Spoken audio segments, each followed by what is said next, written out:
Good morning friends. आता रिसेंटलीच आपले पंतप्रधान त्यांनी अनाउन्समेंट केली की कदाचित आपलं हे जे लॉकडाऊन आहे, जसं लॉकडाऊन नंबर 3 होता तसंच लॉकडाऊन नंबर 4 पण असणार आहे. त्यात काय नॉर्म्स असणार आहे, काय शिथिल असणार आहे हे आपल्याला माहीत नाही. पण तरी पण मला असं वाटतंय की स्कूल, कॉलेजेस किंवा आपले क्लासेस यांचा जो नंबर असणार आहे हा ऑलमोस्ट सर्वात शेवटी असणार आहे. तर ह्या सगळ्या गोष्टींचा विचार करायचा नाहीये. आपण जे युट्यूबच्या माध्यमातून हे सगळं सुरू केलेलं आहे, जे आपण एवढं डेडिकेटली करतोय, एवढे सगळे लेक्चर्स झालेले आहेत, तुम्ही पण डेडिकेटली काम करा हेच मला सांगायचंय. दिलेला होमवर्क व्यवस्थित करा, फार महत्वाचा आहे. कारण की हा जो पिरियड आहे हा आपल्याला युटिलाइज करायचा आहे. नर्वस न होता पॉझिटिव्हली विचार करून काम करायचं आहे आणि पुढे जायचं आहे. उद्या उठून काय होणार आहे हे कोणालाच माहित नाहीये, पण जे आज आहे ते आपण युटिलाइज करून आपण कंटिन्यू करणार आहोत. ठीक आहे, तर घेऊया प्रॉब्लेम नंबर नेक्स्ट. आजचा प्रॉब्लेम वाचतोय, प्रत्येकाचं लक्ष असेल. Mahendra sold goods to Ravindra for ₹6,000. महेंद्रने रवींद्रला गुड्स सोल्ड केले 6,000. सिंपल आहे, महेंद्रने सोल्ड केले म्हणजे महेंद्र आहे ड्रॉवर, रवींद्रला सेल केले म्हणजे रवींद्र आहे ड्रॉवर. म्हणून आपलं वरती हेडिंग आहे, in the books of Mahendra into bracket drawer, next line वर जर्नल एंट्रीज. करूया स्टार्ट. फर्स्ट एंट्री होणार Ravindra account debit to sales account 6,000.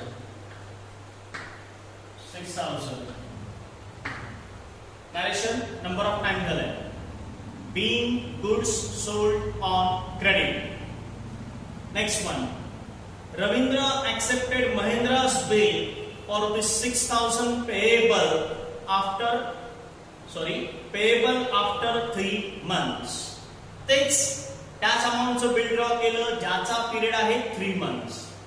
आपण ड्रॉवर आहोत, आपण बिल ड्रॉ केलं, आपल्याकडे बिल आलं.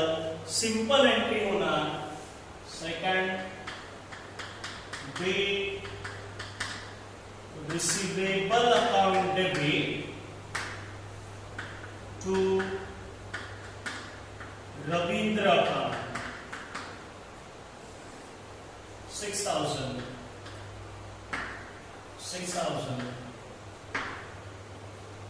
तेच narration. being bill drawn for 3 months. Next one, after months Mahendra discounted bill with his bank at 10% per annum. आपण ते बिल बँकेत डिस्काउंट केलं. नॉर्मल एंट्री होणार bank account debit, discount account debit to bill receivable account. आजच्या problem मध्ये discount हा percent मध्ये दिलाय, याचा अर्थ आपल्याला वर्किंग नोट तयार करावी लागणार, ते म्हणजे कॅल्क्युलेशन ऑफ डिस्काउंट. आता प्रॉब्लेम किती केअरफुली वाचायचा असतो, कुठे काय लपलेलं आहे ते आपल्याला आयडेंटिफाय करायचं असतं, ओळखायचं असतं. त्यांनी म्हटलंय आफ्टर अ मंथ, म्हणजे जरी बिलाचा पिरियड हा 3 months असेल, त्यांनी एका महिन्यानंतर डिस्काउंट केलंय म्हणजे डिस्काउंटचा पिरियड हा 1 महिन्याने कमी होणार म्हणजे 2 months होणार. म्हणजे आपण बघूया कॅल्क्युलेशन कसं करतोय. Amount of bill 6,000, rate of discount आहे 10%,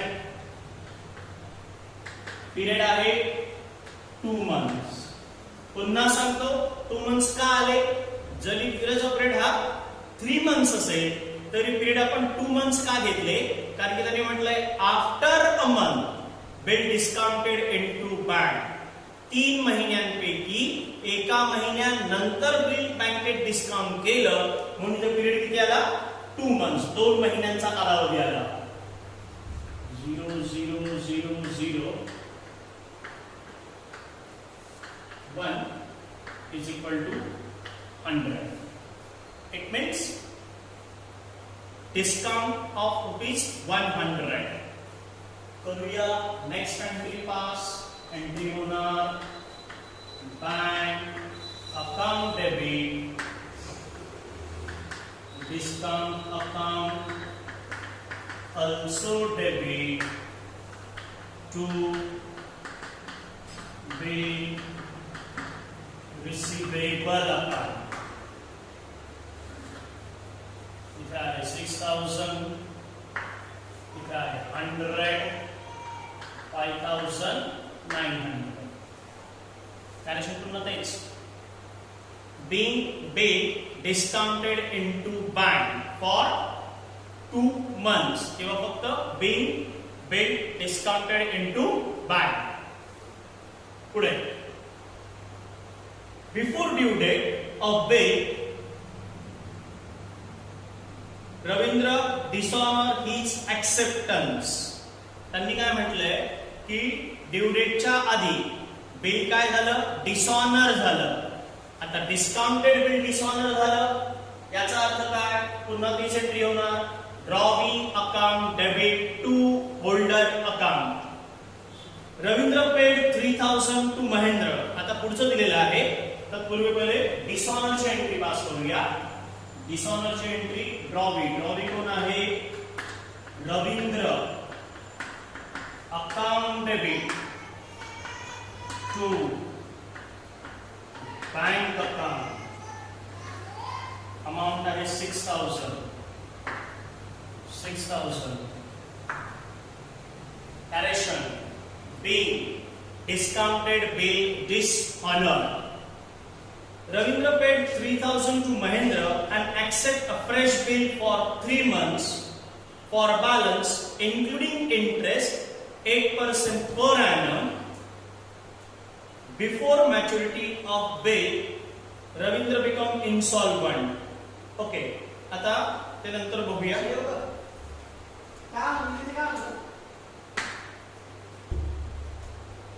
Ravindra paid ₹3000 to Mahendra and accept a fresh bill for 3 months for balance including interest at 8% per annum.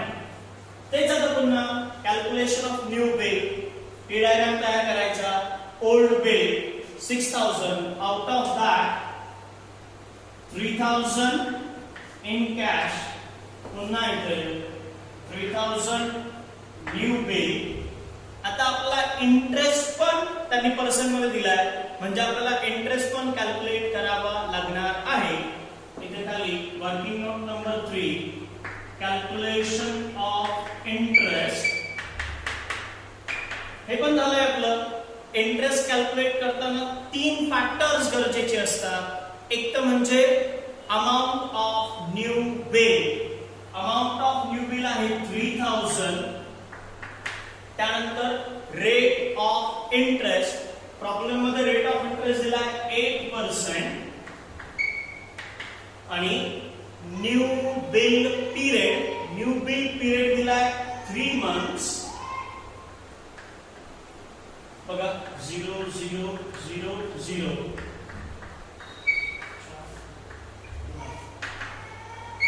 60. याचा अर्थ काय, अमाउंट ऑफ इंटरेस्ट रुपीज 60.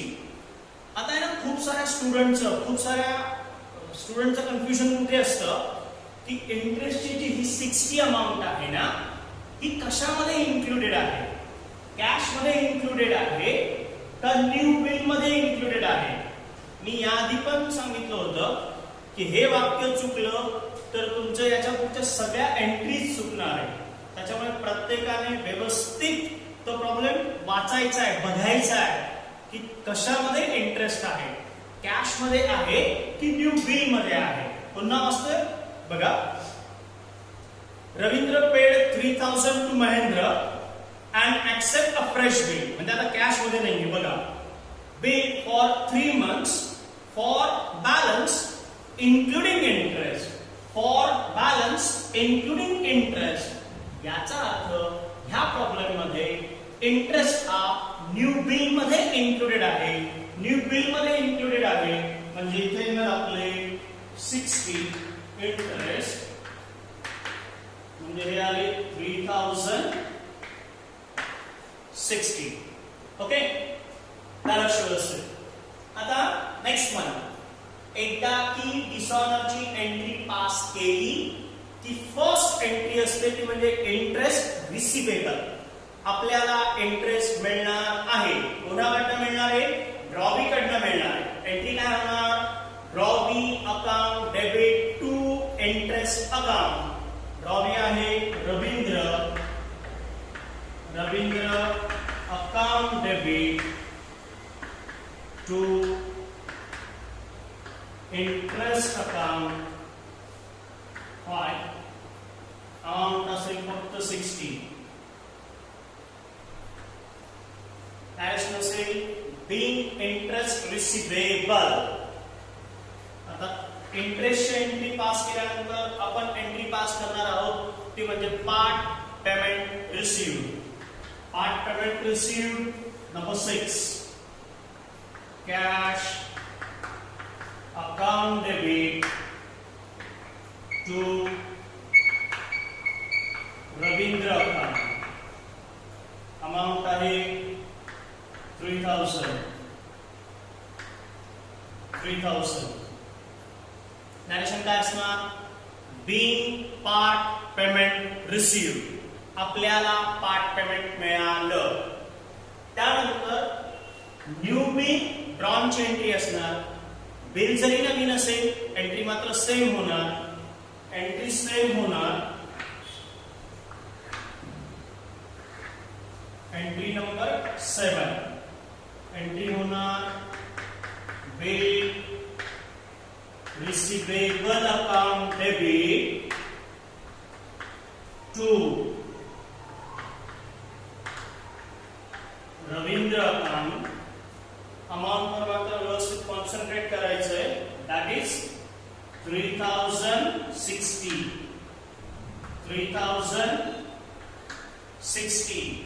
याचं नरेशन काय असेल?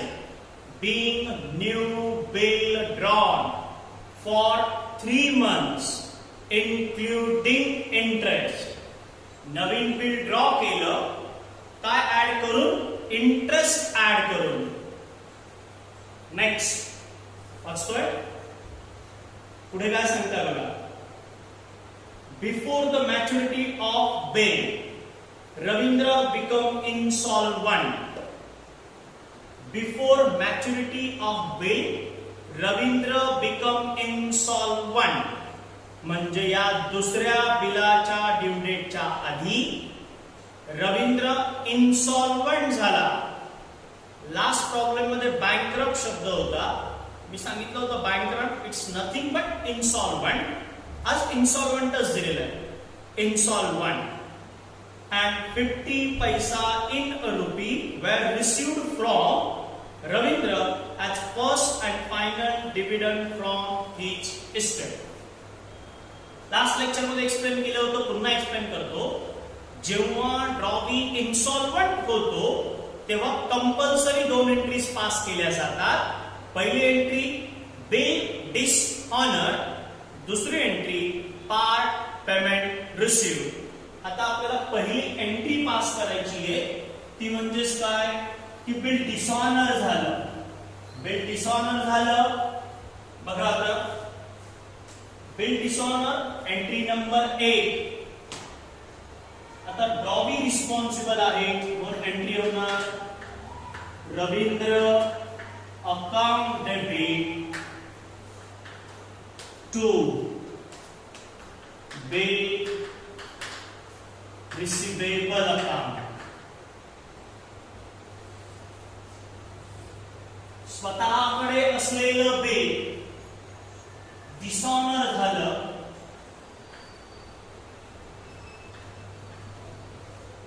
Narration being new bill dishonor due to insolvency.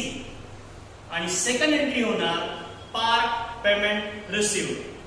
आजच्या problem मध्ये त्यांनी शब्द वापरलाय 50 पैसा इन अ रुपी.